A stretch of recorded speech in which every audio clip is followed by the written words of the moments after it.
Okay, you're at the point in the pattern where you've reached the length the pattern tells you to have. And we're ready to start working on the right and left legs. This is where you're going to redistribute the stitches and only work on one leg. So you're going to slide them down the needle a little. But you're first going to make sure that you've got the front of the diaper cover. Now you'll be starting from the middle of the work and slipping the stitches onto the needle. At this point you get your stitch holder and you're going to start slipping the stitches onto the stitch holder. Now you want to do the number of stitches or transfer the number of stitches that the pattern tells you to onto this holder.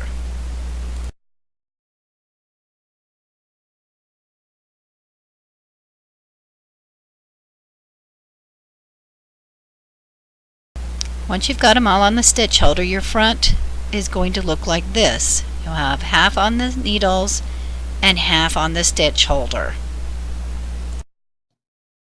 Okay, now we're ready to turn the work over and we're going to work on redistributing the back stitches.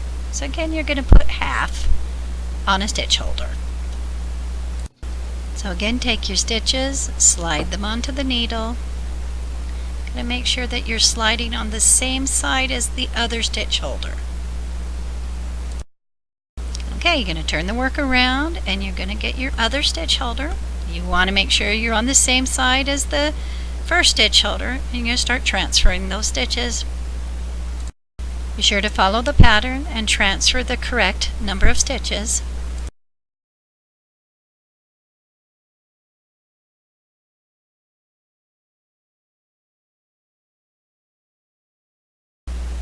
Okay, now you're going to pull your needle through, turn your work right side up, and this is how it will look.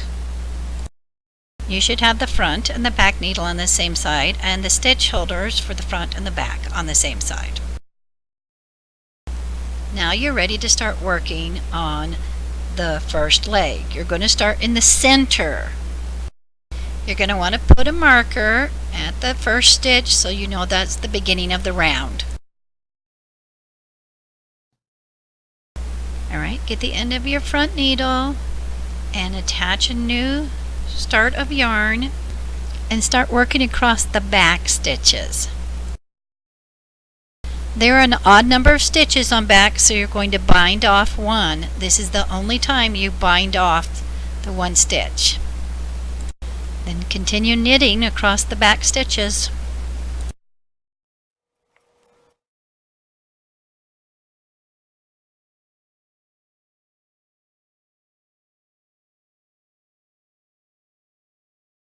Once you reach the end of the back stitches, you're going to pull your needle through and then you're going to start working on the front stitches. So you will turn your work around.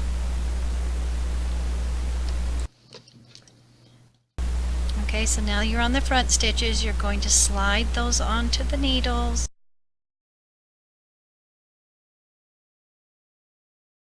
Find the right end.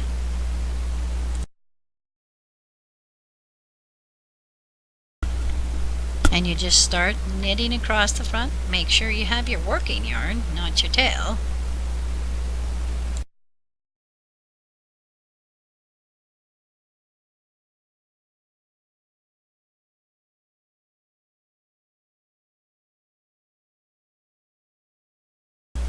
Now you've reached the end of the front stitches, so you're going to slide those stitches onto the cable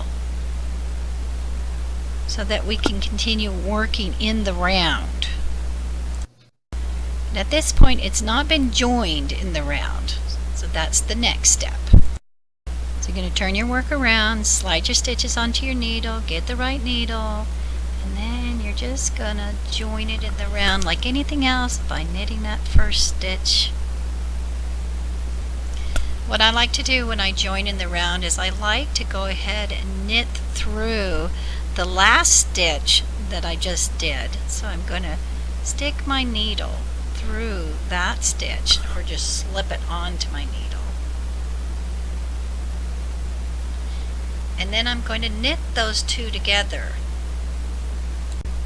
This way I get a tighter join. I can pull my thread and get that join a lot tighter. And then I just continue knitting across. I did forget to put my stitch marker in this video. So this is the beginning of the round.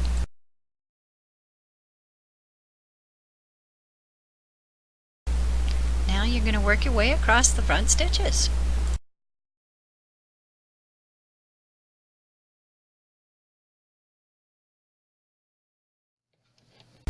You're going to continue in this method. When you get to the end of one set of stitches, pull your stitches onto those needles, turn your work around,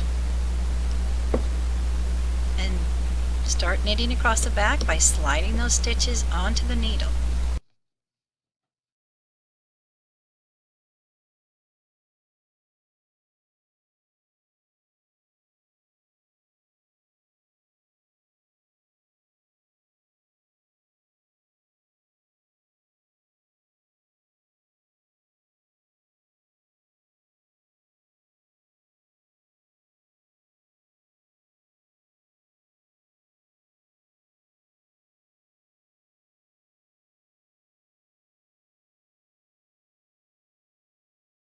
Once you've completed the number of rounds the pattern tells you to, you're then going to join your pink yarn. So you're going to cut that white,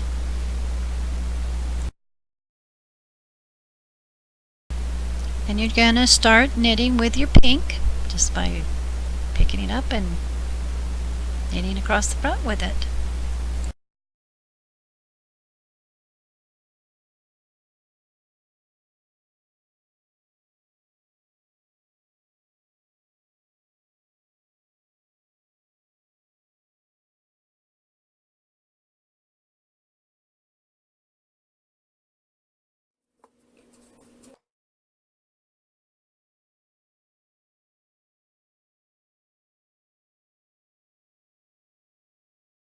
At this point, you're going to continue following the pattern. At this point, you know everything you need to know to finish the pattern. You can just continue with the instructions, sew your tail on, and have a cute pair of unicorn pants.